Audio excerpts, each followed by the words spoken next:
Okay, hello everyone. So we are going to do this lecture on contracts, which is Unit 17. This is the first time I've done it like this, where I've recorded the lecture for this chapter, but I know this is something you guys covered in great detail in a business law class, so it should be really a review for you. If it's not incredibly difficult. You can, read through it and pretty much understand it yourself. So I will go through it fairly quickly. I'm going to point out the important parts to you, give some examples. There's also a simulation that I've put on D2L for this chapter. I will load the answers for you so you can find the answers to the simulation. And it does seem like I've seen a fair bit of simulations out there on contracts.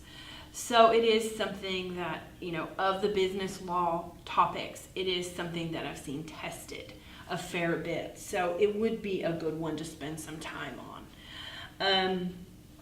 Okay, so with types of contracts, we have our express and our implied contracts. So they're just what they sound like. An express is when you say, either in writing or orally, I will pay you $200 if you babysit my children for 2 weeks, which, trust me, is not enough money. So, so that is an express contract. I'm going to give you this. And then we have somebody else that says, okay, I will take your $200 and babysit your children. We have a contract, which it's express. And then we have implied contract, which is where a contract can be inferred from the conduct. So let's say and they give an example in the book of Kelly makes an appointment with a hairdresser. Kelly keeps the appointment and permits the hairdresser to cut her hair. So the fact that she is showing up and getting her hair cut is implied by conduct that she is agreeing to pay for this haircut. It's an implied contractual relationship. And then we have a discussion of unilateral versus bilateral. Honestly, the labels that's given here are a little bit misleading. So a unilateral contract is where you have one party who is making a promise. You still have two parties involved in the deal. You can't just have a contract with one person. You still have to have at least two parties, but only one party is the one actually making the promise. So Amy tells Bill, I'll pay you $10 to polish my car. It's a unilateral contract. Amy expects Bill to accept by polishing her car, not actually making any sort of return promise, just by polishing the car. A bilateral is where both parties are exchanging a promise.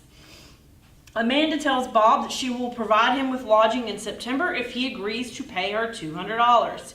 He accepts and promises to pay her $200. He says, yes, I agree, I will pay you $200, and she's going to provide lodging. We have both parties agreeing to do something, so it's a bilateral contract. Note that with both a unilateral and a bilateral contract, we still have to have two parties involved. The difference is how many people are making a promise. The book discusses executory versus executed contracts. The difference is how much performance has occurred. An executory contract is where the contract has not yet been fully performed. Maybe one party has performed their promise, but the other one hasn't. Like in the example I gave, maybe Amanda has provided the lodging, but Bill hasn't paid her the $200 yet. It's been partially performed. And then we have an executed contract, which means a contract has been fully performed by all the parties. Some other categories that are discussed in the book, we have a valid contract, which just means that it's valid, it's good, it's enforceable. An unenforceable contract is a valid contract, but the law will not enforce it for one reason or another. It has all the elements of a contract, But there is some other legal contract out there that's preventing it from being enforceable. The book gives a great example of a contract for the sale of land. And we have two parties who agree orally that they are going to sell a piece of property. They've both agreed on the terms. The problem is the sale of land must be in writing. And we will discuss that in a little bit later. So that contract is completely unenforceable because it's not in writing. Most contracts do not have to be in writing, but the sale of land must be in writing. Two other important terms are voidable and void. I would make sure you know what the difference is between a voidable contract and a void contract. A voidable contract is when one party, or maybe both, but at least one party has the option of rescinding the contract, of voiding the contract. A great example is a contract with a minor. So someone that's under 18. The minor has the option of voiding the contract if they want to. If they don't want to, perfectly legitimate contract. But the minor could choose to void it. The person who's not a minor, making the contract with the minor, cannot void the contract. It's only the minor that has the option of voiding it. A void contract is one that is not enforceable, completely void from the very get-go. A good example of a void contract is a contract for something illegal. So say I hired one of my students to, kill my mother-in-law. So that would be a void contract because it is a contract for something that is illegal. And contracts for illegal things like selling drugs or prostitution or assassination, those are not enforceable. They're void. They're void from the get-go. Okay. There are three elements with a contract. We have offer, acceptance, and consideration. Any law student can tell you those elements. Offer, acceptance, and consideration. So we're going to talk about those three different elements. The offer must be communicated to the offeree. It doesn't necessarily have to be in writing. In fact, it usually isn't.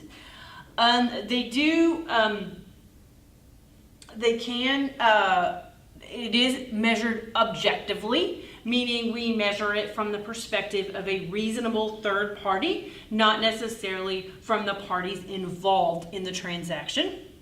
The offer must be sufficiently definite and certain, must give the names of the parties, the subject matter, the price, the quantity, the time, the place of performance. If any term is missing, it can be implied from the courts.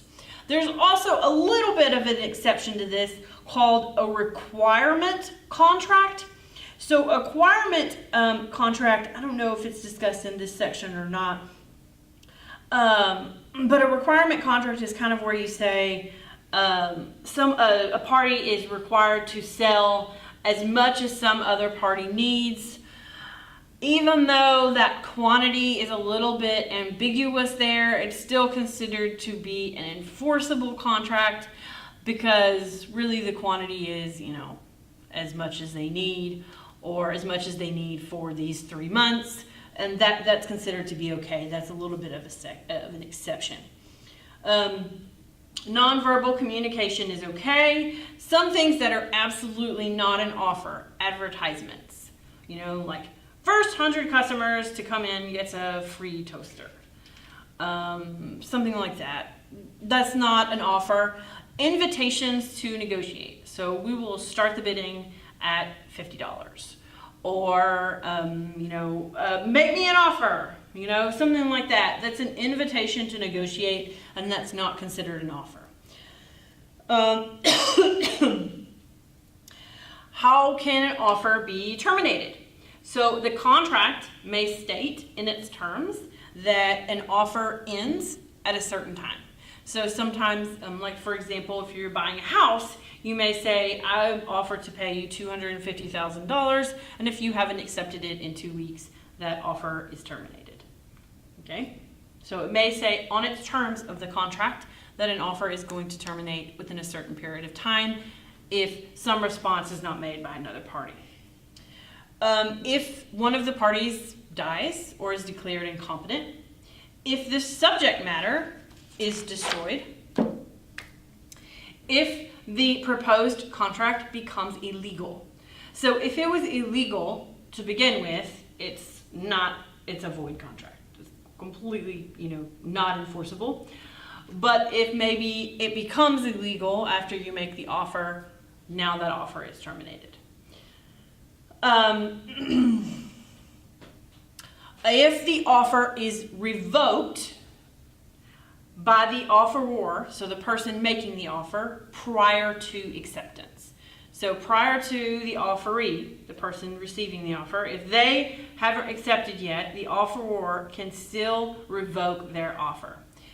That has to be communicated to the offeree. Now, the offeree can also reject the offer. That's also considered a termination of the offer. If they reject it, a counteroffer is considered both a rejection and a new offer. They are effective when they are received.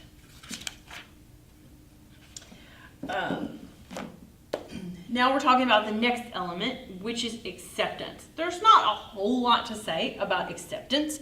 The important thing to remember with acceptance is something called the mirror image rule. That means when the offeror makes you an offer, you have to accept, in order for there to be acceptance, it has to be accepted mirror image of what the offer is. For you to say, okay, I got your offer, and I like the fact that it's $200,000, and I like the fact that, it's, I have to pay by a month from now, but I don't like the fact that you want to be paid all in cash, so I'm not going to do that part. That's not an acceptance. That's basically a counteroffer. So acceptance is mirror image rule. You have to accept exactly what they're giving you for it to be considered acceptance. It has to be communicated to the offeror.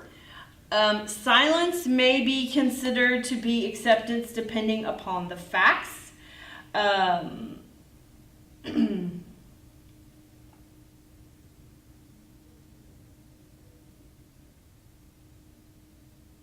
However, it does say in the book, I think that's important, an offeror generally cannot require the offeree to respond to avoid being contractually bound. So you can't say your silence indicates your acceptance.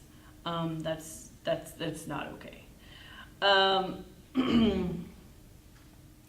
If an offeror specifies a means of acceptance, it must be used. So if the offer says the acceptance must come by certified mail, it must come by certified mail. If no method is actually specified, any reasonable one is okay, or of course the mode that the offer is made, it's okay to make the acceptance in the same medium. There is something important that I've seen tested a lot called the mailbox rule. What the mailbox rule is it specifies a time frame for when acceptance starts. So general rule, acceptance is effective at the moment of discharge, okay, a dispatch. Okay, so that means when you go and you put your acceptance in the mail, in your mailbox, and you put the little flag up, that means that is when you have accepted. Or I guess technically it would be after you have put the flag up and the mail, the USPS man comes by your house and he takes the letter and he puts it into his little satchel in the car. That would technically, I guess, be the dispatch. So that means when you have actually sent the mail. The only time that mailbox rule doesn't apply is if the offer specifically says that it is effective upon receipt. So that means the actual offeror has to receive it. And then it does say the mailbox rule does not apply to option contracts. Okay, so the last element, which is the most complicated, is consideration. Consideration is defined as something of value given in or bargained for in the exchange.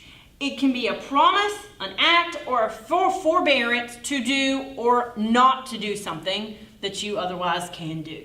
Pretty broad. It basically means you're giving something of value to seal the deal on this transaction. Maybe it's, most often we see it in the form of course, money, right? Or cash. But it doesn't have to be. It can be doing an act for somebody. It can be not doing something that you are otherwise allowed to do. So for example, if your father says, I will pay you $1,000 if you quit smoking. And let's assume you're over 18, and you can legally smoke. If you quit smoking, your father now owes you $200. Okay, if you accept that contract and you quit smoking, your father now owes you $1,000 or however much he said. Because you could have legally smoked and you chose not to do it, you are forbearing to do something. You have provided consideration. Now your father has to, of course, pay you $1,000 under this contract.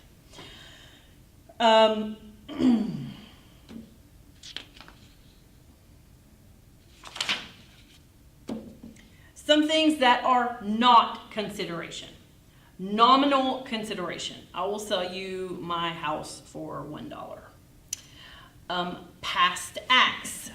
So that means you have actually performed, you did something in the past, and now you're trying to use what you did in the past as some form of consideration. It says here, father said to daughter, if you graduate, I promise to pay you $10,000 at the end of next month. If the daughter had already graduated at the time of the promise, the father is not obligated. That is not consideration because technically she had already performed the consideration before the offer and acceptance happened. So it can't be past acts. Why? Because we have this whole concept of there needs to be some sort of benefit or legal detriment involved. And if the detriment had already occurred before she made the contract, then that means she wasn't actually doing it in anticipation of that contract, and it's not considered to be consideration.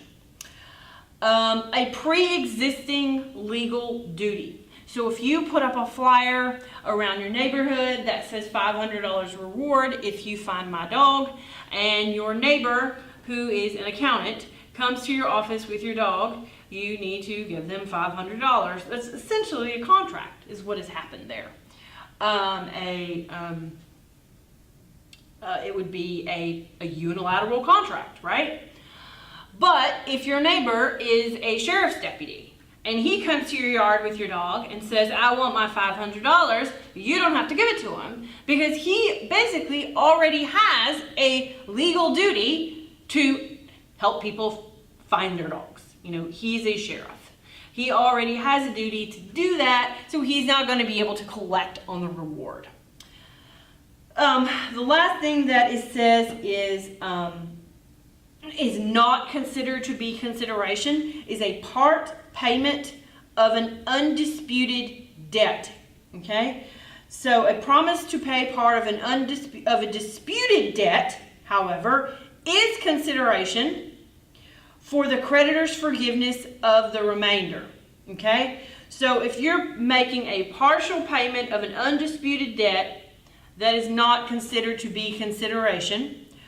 But if it is a disputed debt and the creditor has forgiven the remainder, that's considered to be consideration. And you'll see that in your simulation for this chapter.